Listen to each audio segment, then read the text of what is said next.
दो सवाल हैं, एक जयंत कुमार का और एक जयंतिश बिट्स का। और दोनों थोड़ा अलग अलग हैं, लेकिन दोनों का मर्म एक ही है। जयंत कुमार ने जो बात कही है वो कुल मिलाकर के ये है कि भारत में जातिगत भेदभाव और अन्याय बहुत हुआ है, और ब्राह्मण सारे बाहर से आए थे, यूरेशिया से आए थे, विदेशी हैं, और जो यहाँ के मूल निवासी थे उनके साथ ब्राह्मणों ने छल करा, और उसी छल को एक वैधानिक रूप देने के लिए सब वेद और बाकी सारे शास्त्र लिखे गए हैं, जिसमें इन्होंने मनुस्मृति भी जोड़ी है। और फिर कह रहे हैं कि मुझसे कह रहे हैं कि आप बार बार उपनिषदों की श्रेष्ठता बता करके इनडायरेक्टली ब्राह्मणों को सपोर्ट कर रहे हैं। तो ये इन्होंने थोड़ा इल्ज़ाम जैसा लगाया है। कह रहे हैं कि भाई ब्राह्मणों ने बड़ा अन्याय वगैरह करा है, और ब्राह्मणों के अन्याय के केंद्र में ब्राह्मणों के ग्रंथ रहे हैं, और उन ग्रंथों में इन्होंने मनुस्मृति और उपनिषदों को अगल बगल रख दिया। और फिर मुझसे कह रहे हैं कि आप उपनिषदों का इतना ज़्यादा नाम लेकर के इन शोषक ब्राह्मणों को सपोर्ट कर रहे हैं, जयंत कुमार। अच्छा, उसके साथ में ये जयंतिश बिट्स का सवाल है, और उन्होंने भी कुछ ऐसी बात कही है जिसके अंत में उन्होंने लिखा है कि आपको अगर लोगों को मोटिवेट करना ही है तो आप उन्हें गीता की जगह साइंस और इन्वेंशंस की तरफ जाने को क्यों नहीं कहते। अच्छा, देखो जयंत, बिना जाने समझे बेटा कुछ भी नहीं बोलने लग जाते। दो किताबों का नाम ले रहे हो, उन्हें पढ़ लो, फिर उनके बारे में कुछ बोलो। तुमने क्या किया है? तुमने उपनिषदों को और मनुस्मृति को बिल्कुल एक ही तराजू में तोल दिया। ये दोनों बहुत अलग अलग रचनाएं हैं। उपनिषद वैदिक दर्शन का शिखर है।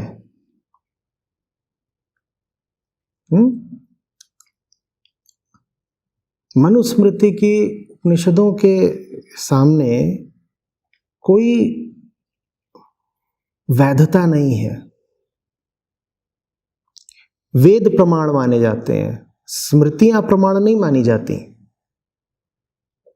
जितने भी भारत में दर्शन हुए हैं उनको थोड़ा भी पढ़ोगे तो सब एकमत होकर के एक स्वर से कहते हैं कि वेद प्रमाण है। तो कहीं भी कोई भी मुद्दा उठे, कहीं भी कोई भी मतभेद हो, स्पष्टता चाहिए हो, क्या धर्म है, क्या अधर्म, क्या करना है, नहीं करना है, इसका आखिरी प्रमाण वेद है। ठीक है ना। और वेदों का मर्म, वेदों का केंद्र है उपनिषद।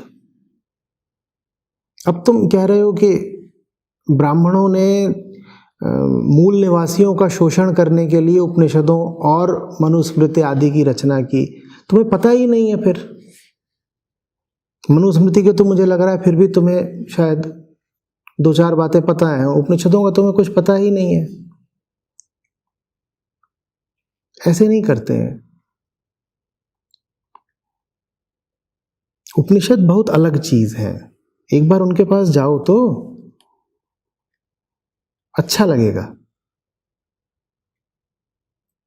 वज्रसूची उपनिषद पर एक सत्र है मेरा, उसका वीडियो भी उपलब्ध होगा, थोड़ा सा सर्च करोगे मिल जाएगा, वज्रसूची उपनिषद। उपनिषद खुद बताते हैं कि वर्ण व्यवस्था का वास्तविक मतलब क्या है, और बड़ा सुंदर अर्थ है। साफ साफ कहते हैं उपनिषद कि जन्म से कोई किसी वर्ण का नहीं हो जाता।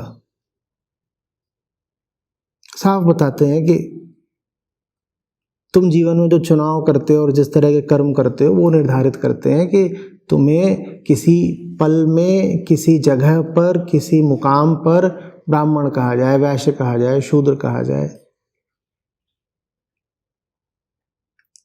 तो बहुत ऊंचे ग्रंथ हैं उपनिषद। उपनिषदों का संबंध जातिवाद से मत जोड़ लो।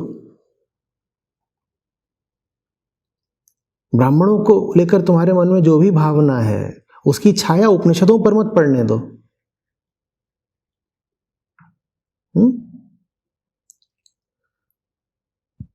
फिर मुझसे कह रहे हो आप इनडायरेक्टली ब्राह्मणों को सपोर्ट कर रहे हैं। जयंत, तुम ना उपनिषदों को जानते हो, ना मनुस्मृति को जानते हो, ना मुझे जानते हो। मुझे अगर किसी का समर्थन करना होगा तो मैं इनडायरेक्टली नहीं करूंगा, कभी खुल के बोलूंगा ना, साफ बोलूंगा। मुझे छुप छुप के, चोरी चोरी किसी का समर्थन या विरोध करने की क्या पड़ी है भाई। पर न जाने किस दृष्टि से देख रहे हो। तुम्हारी दृष्टि में जैसे जाति ही जात भर गई है। मुझ में भी तुम्हें बस एक जाति वाला ब्राह्मण दिखाई दे रहा है, तो तुमने इल्जाम लगा दिया आप इनडायरेक्टली ब्राह्मणों को सपोर्ट कर रहे हैं। मैं ब्राह्मणों की नहीं, ब्रह्म की बात करता हूं। और वो ब्रह्म जयंत तुमको भी चाहिए। ब्रह्म मालूम है क्या? ब्रह्म माने सच्चाई। झूठ पसंद तुम्हें जयंत? नहीं पसंद है ना, तुम भी सच के लिए ही बेचैन रहते हो। तो तुम भी ब्रह्म के लिए बेचैन हो। उसी ब्रह्म के समर्थन में खड़ा हूं, उसी ब्रह्म को तुम सब तक लाना चाहता हूं। ब्राह्मणों की बपौती नहीं है ब्रह्म। ब्रह्म हम सबके भीतर की बेचैनी का समाधान है। ब्रह्म हम सबकी ये जो जीवन यात्रा है उसकी मंजिल है। आदमी हो, औरत हो, हिंदुस्तानी हो, ईरानी हो, ब्राह्मण हो, क्षत्रिय हो, शूद्र हो, जिसको ही ब्रह्म नहीं मिला उसी का जीवन अकारथ रह गया।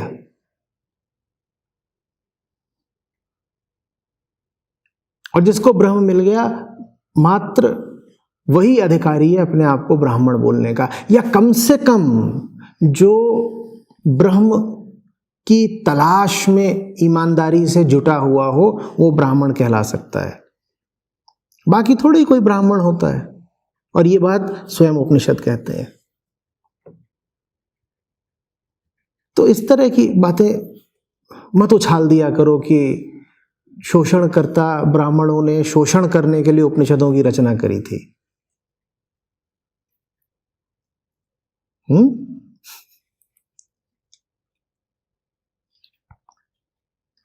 अब जयंतीश कह रहे हैं कि आप लोगों को गीता की तरफ क्यों भेज रहे हैं, विज्ञान की तरफ क्यों नहीं भेज रहे।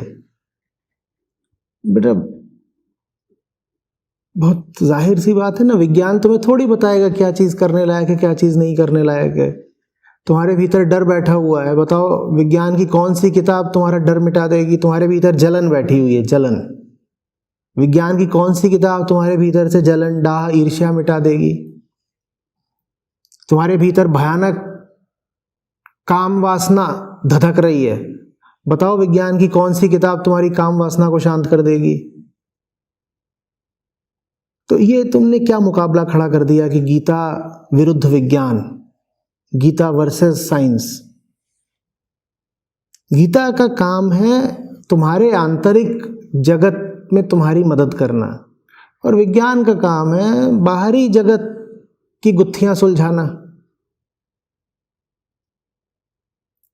गीता काम नहीं आएगी अगर तुमको कोई वैज्ञानिक आविष्कार करना है, कम से कम सीधे सीधे काम नहीं आएगी। और निष्काम कर्म क्या चीज होती है और उसकी क्या उपयोगिता है ये तुम्हें जानना है, तो इसमें विज्ञान काम नहीं आएगा, इसमें गीता ही काम आएगी। लेकिन वही फिर बात है, तुमको कुछ ऐसा सा लगता है कि अगर धर्म की ओर आए तो गुलाम बन जाएंगे, हमारा शोषण हो जाएगा, तो हमें विज्ञान की ओर जाना चाहिए। विज्ञान की ओर जाएंगे तो ताकत मिलेगी, पैसा मिलेगा, आज़ादी मिलेगी। जो तुम सोच रहे हो बात पूरी तरह गलत भी नहीं है, बिल्कुल ठीक बात है, विज्ञान की ओर सबको जाना चाहिए, विज्ञान से बहुत प्रेम है मुझको। लेकिन ये भूलो मत कि बहुत बड़ा एक काम ऐसा है जो विज्ञान नहीं कर सकता, और उसके लिए तुम्हें अध्यात्म की तरफ ही जाना पड़ेगा। विज्ञान तुमको प्रेम नहीं सिखा देगा, न विज्ञान तुमको सच्चे प्यार और झूठे प्यार का अंतर बता पाएगा। इसके लिए तो तुम्हें अध्यात्म की ओर ही जाना पड़ेगा। समझ रहे हो? विज्ञान भी चाहिए हमें और अध्यात्म भी चाहिए, और सच्चा अध्यात्म चाहिए जैसे सच्चा विज्ञान चाहिए।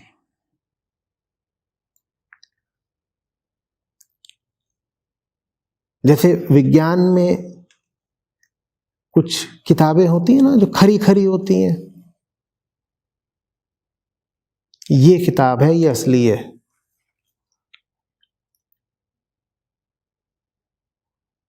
ये इसका लेखक है,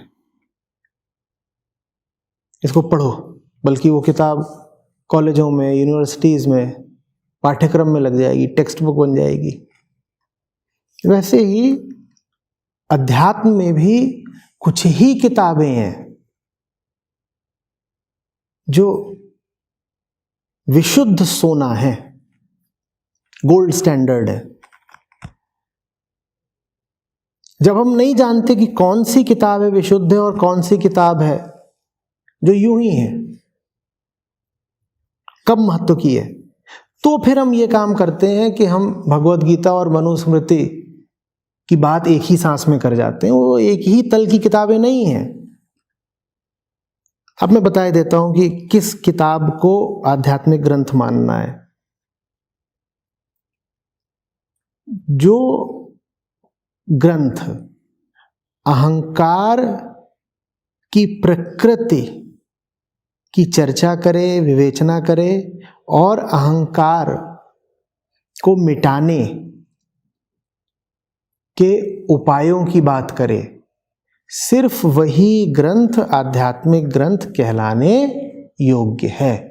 बाकी जो किताबें इधर उधर की बात करती हो कि समाज में कौन से वर्ण का कौन सा स्थान होगा, और अगर कोई व्यक्ति फलाना अपराध कर दे तो उसको क्या सजा मिलनी चाहिए, और ये सब, ये पुस्तकें किसी समय में कोई सामाजिक महत्व रखती होंगी, आज हो सकता है ऐतिहासिक दृष्टि से महत्वपूर्ण हो, लेकिन ऐसी किताबें आध्यात्मिक ग्रंथ कहलाने योग्य नहीं हैं।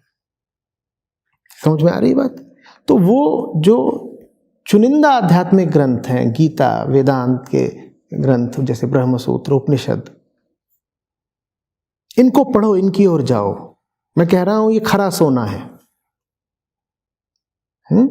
और बिल्कुल ऐसा हुआ है कि भारत में तथाकथित निचली जातियों के साथ भेदभाव हुआ है, अन्याय हुआ है, अत्याचार हुआ है, इस बात से इनकार एकदम नहीं किया जा सकता।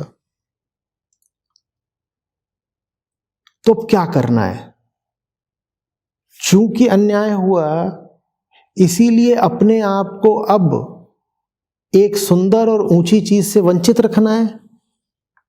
ये कहां की बुद्धिमानी हुई भाई?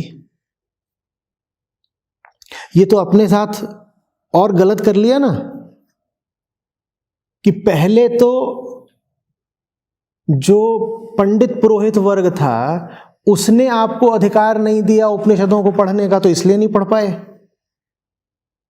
ठीक, पहले ऐसा ही था ना। कहते हो कि भाई हमको पहले अधिकार ही नहीं था पढ़ने का, हम कैसे पढ़े, और बात में दम भी है, बिल्कुल ऐसा हुआ है। और आज क्यों नहीं पढ़ रहे? क्योंकि आज हमने ये तर्क दे दिया है कि साहब ये सब तो विदेशी लोग हैं, बाहर से आए थे, और इन्होंने तो जितने ग्रंथ लिखे हैं वो सबके सब ग्रंथ शोषण करने के लिए लिखे गए हैं, तो हम उन ग्रंथों क्यों पढ़ें। तो आज भी तुम नहीं पढ़ रहे। पहले इसलिए नहीं पढ़ा क्योंकि ब्राह्मणों ने वंचित रख दिया, और अब इसलिए नहीं पढ़ रहे क्योंकि जो लेफ्ट लिबरल विचारधारा है वो तुम्हें वंचित रखे दे रही है। दोनों स्थितियों में अपना ही नुकसान कर लिया ना।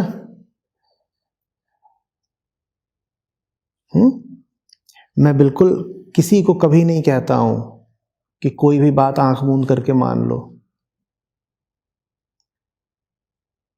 बुद्धि बहुत बड़ा उपहार है, विवेक की जो हमें क्षमता दी गई है वो हमारी बहुत बड़ी ताकत है। जाओ इन ग्रंथों के पास और पूरे विवेक के साथ, पूरी बुद्धि के साथ इनको पढ़ो, फिर मजा ना आ जाए तो कहना।